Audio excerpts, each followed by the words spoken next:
panel will be discussing about CISO safeguarding data security risk in today's digital era.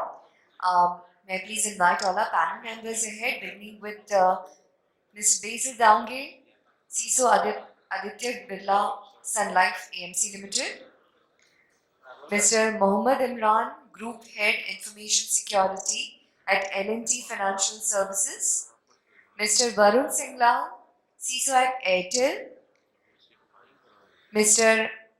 Kushal Jadhav from 𝗬𝗧𝗴𝗃𝗏𝗀 Company Limited, Dr.Mangesh Amale, Managing Director of Velox Solutions Private Limited, Mr. Ashish Shah from Star Union Dai-ichi Life Insurance, Mr. Rajesh Chabbra, Sales Director, South Asian Global Business Development Leader Inside Sales at Acronis, and this session will be moderated by Ms. Rama Devi Sangu from Vedanta Resources Limited.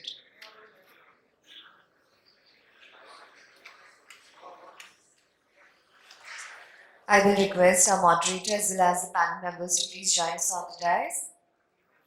Welcome to all the panelists here for the panel discussion of this CISO safeguarding data security risk in today's digital era. And I would like to extend our thanks from all our panelists to the organizers who have given us this wonderful opportunity. And let's begin this.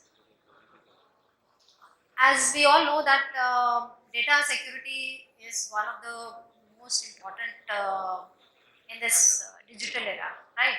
So as our landscape has increased from the cloud till the end devices, okay, so the attack surfaces has been expanded, enhanced a lot. So we all have to have a lot of focus on what exactly we have to safeguard and how to protect it. So we will try our best to let you know all the major safeguarding measures which we are going to take in, for our data at various angles. Okay. So first I would like to ask Basil to give us how to manage security and risk in today's business environment. Good evening, everyone. Hello, can you hear me? Okay. So, first of all, thank you very much. So, what I feel to protect, first of all, we need to have visibility. Okay, so where exactly my data is, whether it is on-prem, cloud, where it is hosted, whether it is hosted on end user, because on the vendor premises, being in the BFS sector, we try to offload most of the works to the third-party partners as well. So we need to have the clear visibility. What is the data, where it is residing, and what kind of data is available, first of all. So we need to have visibility of data, whether it is on-prem or cloud or the end users, because as work from home culture we adopted. So most of the users are not storing data on central locations, like which used to have before the COVID period. Now most of the data are with the end users on their personal machines, on their corporate assets well. So first once we have identified the data, then we need to see what all access is on that data, like on the file servers. Is the file server open for all the users, or it is restricted to the department basis? Okay, then we need to do the labeling of the data. If it is a PI data, non-PI data, business critical data, because each business will be having a different criticality. Like for the insurance piece, I'm sure the patient information will be critical for that. For the banking environment, there will be financial information or credit card information will be critical for them. So depends on the business. We need to tag the data, what is the criticality on that. And on that, once we identify what is critical, then we can start on the looking how to protect the data. So there are a lot of solutions which I am sure the panelists also discussed. There are a lot of solutions which we need to consider, like DLP solutions, IRM solutions, managed file transfer solutions, CASB, CISO solutions. There are a lot of solutions which has to be implemented for controlling or for identifying how the data is flowing. But data need to be captured from the time, like when it is created, when it is stored, when it has been accessed, when it is archive or when it is restricted. Because at each level, if that we are able to track the data, then only we'll be able to implement a better control and provide the data security for the organizations. Thanks, Basil, for telling us all about the visibility of the data, and as the work from home culture has improved a lot, so we have to concentrate on the classifications of our data, where it is and how to protect it, and what how to track the data. So going ahead, I would like to request Ashish to tell upon us how to ensure business growth with the best strategies to safeguard data security. Good evening, friends. So as we see the journey from internet perspective, where one side it was kind of working in silos, and now it is kind of completely integrated systems from computer perspective. And moving on, we see the many other devices are also getting kind of included as a part of internet, right? Obviously, it poses a lot of risk and threats with respect to how it has to be managed, how it has to be looked upon from security perspective, right? And that is what we, the entire team here who's sitting across, trying to look at that aspect of it and then see how we need to address that part of it. Having said that, therefore, the business dynamics are going to be ever evolving, ever changing. The technology is going to be dynamically making its own role, and therefore the business teams are going to look upon with respect to that adoptions sooner or later, right? That's a given fact. From security standpoint of view, I feel we are always kind of one step behind in terms of ensuring that the security covers are being made, adequate risk elements are being identified and put forward with respect to the actions which we need to do. One of the thought which I bring in from the perspective of addressing that is working along with the business teams and identifying the security requirements at the design stage itself. Now that needs a kind of complete shift with respect to how we want to kind of position the information security practices within the business vertical or within the organization. That being a key element to address a specific requirement with respect to growth, with respect to how the entire elements has to be unfolded as we kind of progress with respect to the business applications or business requirements to be addressed. The second factor, therefore, which comes in as a soft factor is a kind of equation which one is to establish as a CISO with respect to business leaders, and making them very, very clear in their mind that we are not here to kind of stop anything, but to make it enable with respect to the right kind of security with the right kind of risk acceptance mode. And that is a kind of big shift I see typically from the attitude perspective. My own experiences when we go with positive language to the business team leaders, they understand why we are asking certain things to be done in a specific order, which is in interest of the business itself. And with that kind of thing, the buying happens, and therefore any new initiative, any new projects, any new thought process which has been looked upon from business, it comes as a welcome point to the security team, and therefore there's a kind of participation and equal stakes there. Which gets into the second level, which is a kind of design element. Obviously, there are a number of things which we need to look at from design part of it. Be inclusive as part of the business requirement itself. And there are elements like we can talk about from the tool perspective, technology perspective, or the process perspective. All of this will gets covered as part of the solution there, which gets unfolded very clearly from the business requirement perspective itself. Now, when we do this part, one side, as I said, I talked about in terms of the buying happens from business side. The second side, there is a complete visibility in terms of how the project has to run, including the security part of it. How the finance or expense requirement from security is also part of the program. And the third element, which is very tight integration, happens as part of the delivery. Now, these three benefits is something which happens as a part of this particular approach. and it works wonderfully well in terms of end result when we actually can kind of be ready for the make live or go live kind of situation. We do not have surprises on either side of it, which is kind of fantastically welcome across the business side. That's the point. Yeah, thank you, Ashish sir, for giving us a lot of insights on how well we need to handle these shifts across the working along with the business teams, and at the same time communicating to the management for the various risks and all this. Okay, so this is a buy-in from the business team so that we can handle all types of issues, or we can protect our data wherever it is. So thank you for that.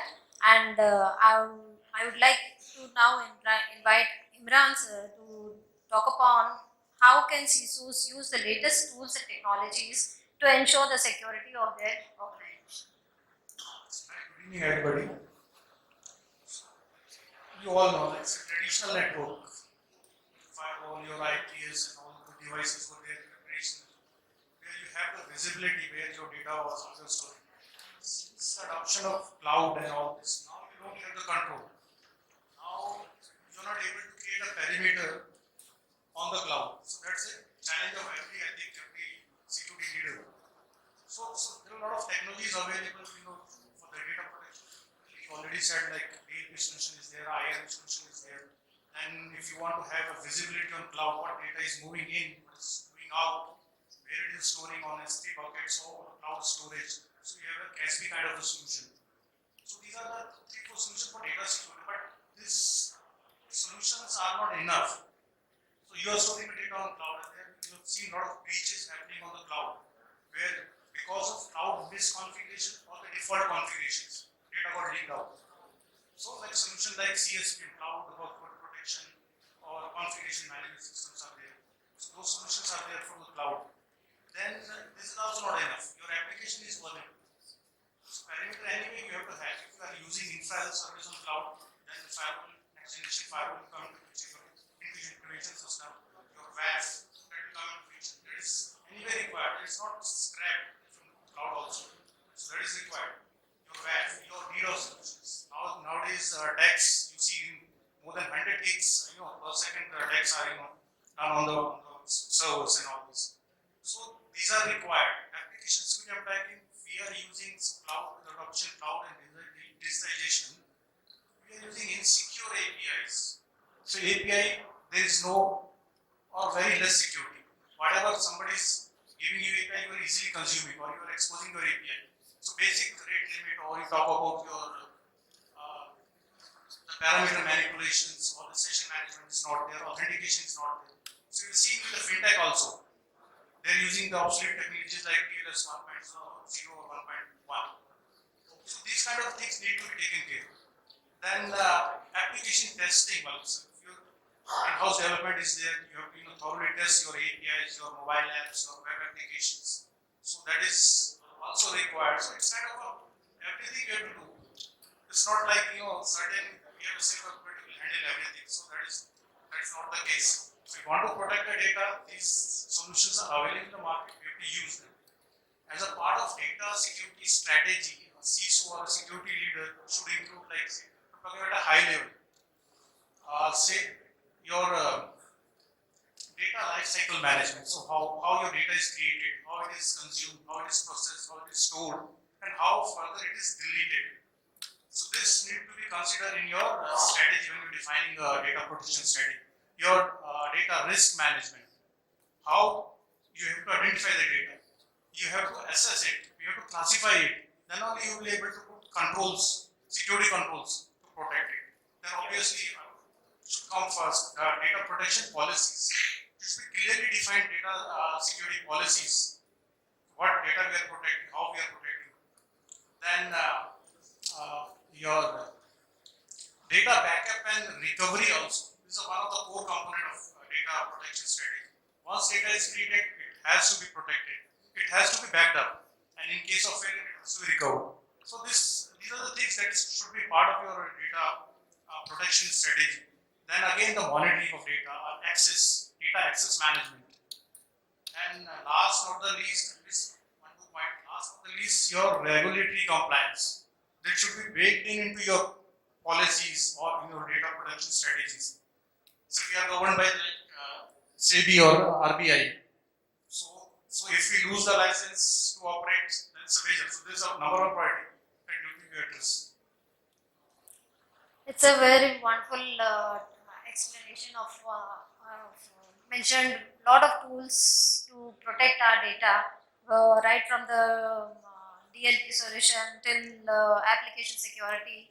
What all we need to implement at various as per our requirements. Okay, and here you have already touched upon the data protection policies, which is very important. So, which is the policies are the main heart of any organization. Okay, so which will guide the whole organization as per what is required and what the top management is looking for. So accordingly, we can frame our backup strategies, or when you have spoken about the data risk management or data lifecycle management.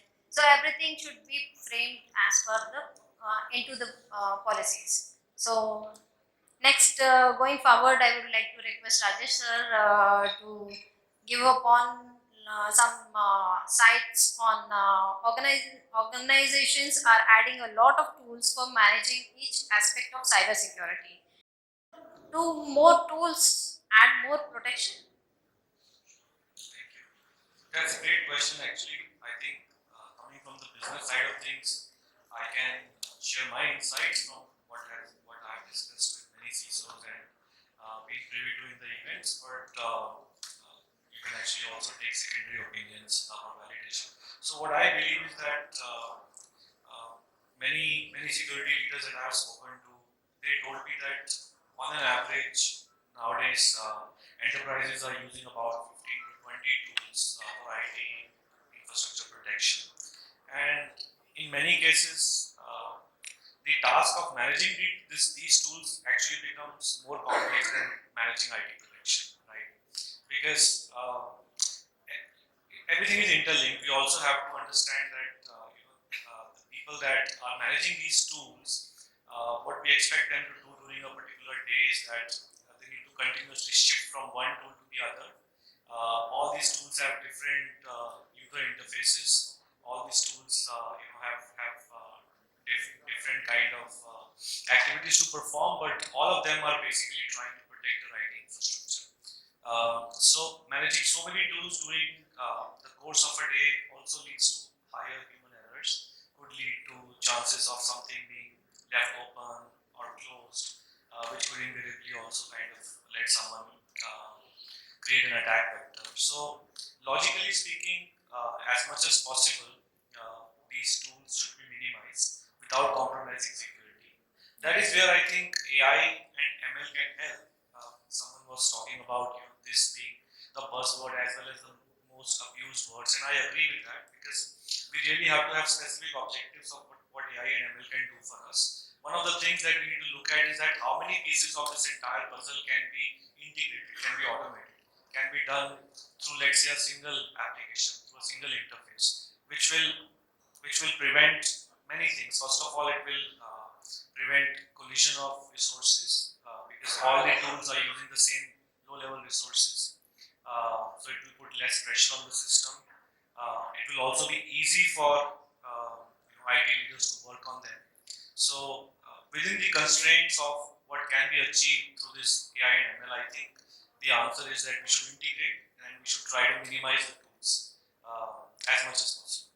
That is what I would say. As you said rightly, Rajesh, it is very important for us to implement this or bring in this automations using this AI and ML tool to improve the performance at both endpoint devices, as well as it is easy for us for the cyber team to manage the things. As nowadays we are having a lot of tools and it is really becoming difficult to manage them, right? So I would like to take another opinion on the same thing. Ashish sir, can you just give us some more insights, your opinion on this? Sure, thank you so much. So obviously more the tools, one side, one view could be saying we will have more visibility, more insights, and therefore we'll be able to foresee more issues, etc., and therefore work upon it. That's one side of the view coming up.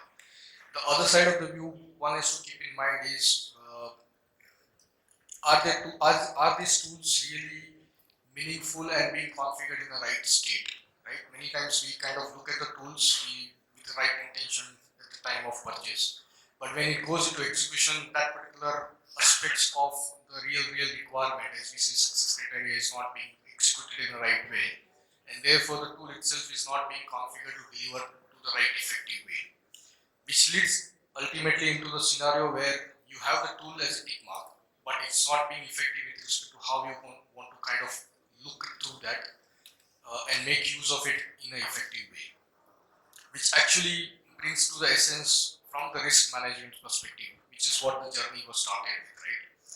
Having said so, therefore, I always look at kind of balancing part of it. So I look at first stage when I consider any tool, I look at from the identification part of it. Is the tool really must for me? If yes, there are certain criteria which are being identified in terms of before I go ahead with the kind of identifying which tool or which are the candidature for that particular requirement of the tool, which are kind of market solutions available. Now, first could be can I do this manually? Because there is a size, scale, the team complexity, the team skills, etc., is also going to play a role there. Can I do a specific point without tool? Up to what point I can do without tool, and post which the tool is kind of being a necessary evil, and that is where we kind of look at investment on that side of it.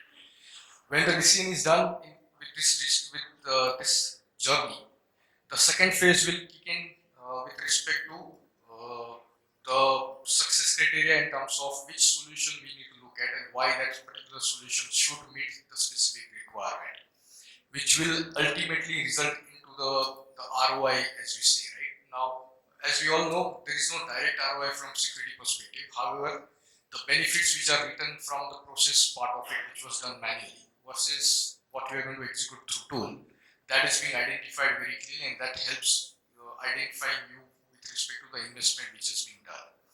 And the third bigger benefit which is coming out is that there is a clarity for you as well as for the information security organization that this particular tool is supposed to configure like this, supposed to give a result like this, and therefore there is an effectiveness of measurement there, and which leads into the risk measurement and management part of it. So this 360 degree is something which I will keep in mind while I design the tool configuration. And the side or the byproduct of this approach is kind of balancing out the thing with respect to number of tools which we got to have it versus the visibility which we got to have from the process perspective, which fits into the risk measurement part of it. As you have rightly said that we need to balance out what is required actually on for an organization as per their requirements, and we also have to analyze the tool before even implementation, okay, or before adopting it. So going forward, I would like to ask Mangesh sir to throw upon some light on the current measures and what the ideal situation looks like with respect to data security. So, data is a big term, and data basically defines as a collection of an information. So, when we say collection of an information, means we have to further classify it in the form of personal information and organizational information. So, why I am taking you all in the basics of data, because that has to be identified first. Second is what? It is very important to have two controls in the organization. First control is very important because you have to have data security culture created within your organization. Why data security culture? Because when we talked about implementation of DLP, SIM tool, endpoint security, blah blah blah, before that, do we have culture created? What is mean by that? So, when the system comes in for an implementation, you have to have a hardening policy on it. Before we go and configure database, we have to have a baseline created for it. Then after that, we have to see the application server, whatever we have configured for the purpose of publishing your application for the user. Does it properly configure for the objective? The configuration setting, what actually needed, do we configure it? So we have to have a culture created before we go and implement tools within an organization. Second important factor within the culture is, to have SOPs created. SOP is related to authentication in the form of password, related to your operating system, related to your database. So all these factors should be in place, and your user should be trained enough to access the data which is needed by them.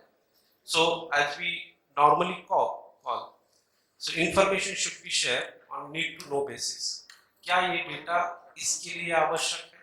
We have to ask, we have to check, and then only we have to see that is given and delivered to them for a purpose. Second is what? Data in rest and data in motion. That has to be classified, and according to that, we have to go and procure the systems. So data in motion, for that purpose, what all tools are needed, that has to be identified in the market, and according to that, we have to place the procurement. When it comes to implementation, which is point number 2, then there are various tools available. When the culture is created, then you can always go and procure the required tools, which may include DLP, endpoint security, SIM tools, and at the last, do we have a backup system properly placed for data in motion and data in rest. Last but not least is what? Business continuity planning tools. So you all have to see, we should not limit only to to protect our data which is stored, which is in motion, but we have to also see if by any chance your primary system is not up and available for the purpose of business, then you should able to implement, you should able to run your system from a backup continuity planning. That's it from my side. Nicely summarized the current measures which we all have to take for data security. So data security culture should be first implemented in the organization, along with the baselinings or hardening the documents or policies to be created. So along with that, we need to even identify what are the data in rest and in motion, and how to protect through like encryption tools or cryptography tools, which we can do it to protect that. And at the same time, he also talked about the backups, how important the backups are in today's world.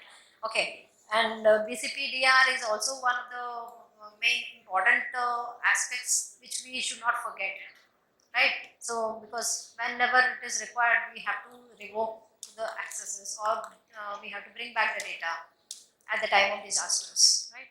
So going forward, I would request Kushal sir to tell upon according to the CISO, what are the best practices employees should follow to protect their data? Good evening, everyone. Before getting into what the employees should do, I think a very important topic was touched upon by Mukesh, which is creating a security culture. Right? Security culture would entail a lot of things. Primarily, the onus of creating, or rather being a catalyst of security culture, lies with the CISO. And it's not just about defining what rules, what solutions should be there, but it goes to the basics of identification of what type of information the organization has, and what is the way talking about sharing of information, have we defined a clearly information classification guideline and a handling guideline that somebody can follow? That is the basis where you start when talking about data security handling or data security aspects to employees. The other aspects, we being security professionals, we've been always preaching about the acceptable use of assets. So there is a lot of documentation and emphasis on how we use organizational assets, right from usage of your laptops, so you don't have to keep your laptops unattended. Laptops and desktops have to be always locked. You need to always use anti-malware solution in your systems, not plug in any USB drives. All of those form part of the basic awareness guidelines, which I think so needs more and more emphasis. Today the problem is the weakest link in the entire chain is going to be your employee, and the more you strengthen the employee, the better data security you can achieve. With the sophistication of attacks, the various phishing scams that are running, it is becoming more and more difficult for cyber professionals to put in solutions for these kind of attacks. I believe that's where continuous engagement with your employees, it's very important. You need to do simulations with your employees and explain them what are the current attacks, what are the current methods in which the perpetrators are getting into the environment. We're not just talking about organizational information here. With work from home and some organizations even adopting BYOD, now the risk is gone beyond just organizational boundaries or perimeter. We're talking about the employee's own information along with the organization information at risk. So while there were days when we used to talk about certain organizational policies on security do's and don'ts, now I think so the horizon has to broaden and we have to talk about the current trends on cyber threats, the current trends on frauds, the way in which the perpetrators are currently fooling people into clicking emails and certain links, or maybe even USB drives are distributed. So these all information need to be provided to your employees. They have to be guided on what type of information they are handling in their day-to-day processes. Employees may not really understand what is PII, what is a health information or a financial information from a classification and handling perspective. They are not even aware of the compliance requirements to many of these, also the contractual obligations that follow. So I think your entire awareness programs needs to be upgraded to a level where these information need to be provided to your employees, and then they are equipped and then they are empowered to take proper decisions on them. While we rely on a lot of cybersecurity solutions, I think so the most important solution in the entire ecosystem is your employee. The more you harden that particular system, your ecosystem is going to be more secure.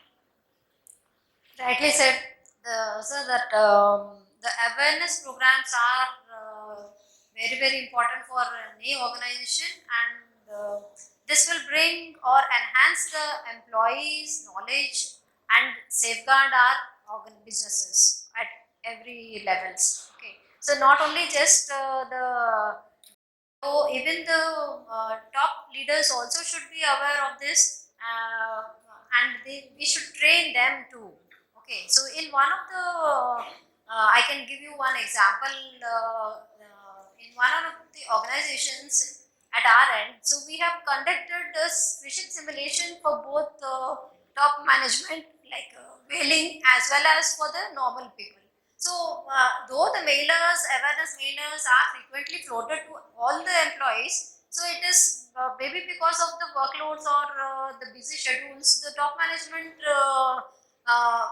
has not concentrated that much. So, but ultimately when we have carried out this simulation activity, so to our surprise, it has shown up that the top management were more vulnerable than the middle management or the lower management, lower teams. So with this I wanted to tell that phishing simulation is equally important at all the levels of the organization. So we have to float, or we have to train each and every employee in an organization because nowadays you can get any mailers, even fraud spam mails. Okay, so maybe a chairman office also, it can come to a CEO desk also saying that this payment you do.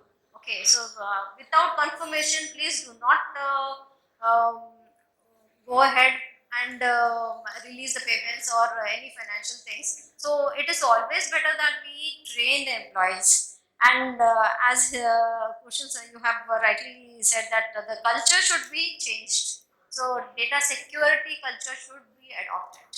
Okay, so so that the weakest link in an organization can be addressed, and he can also be beneficial for both, not only the organizational, for only for the business purposes, and it will help them for even at their personal end also. So this is what we have it for today. So if any questions from the audience also, I would like to take up a couple of questions for our panelists. If any questions, please.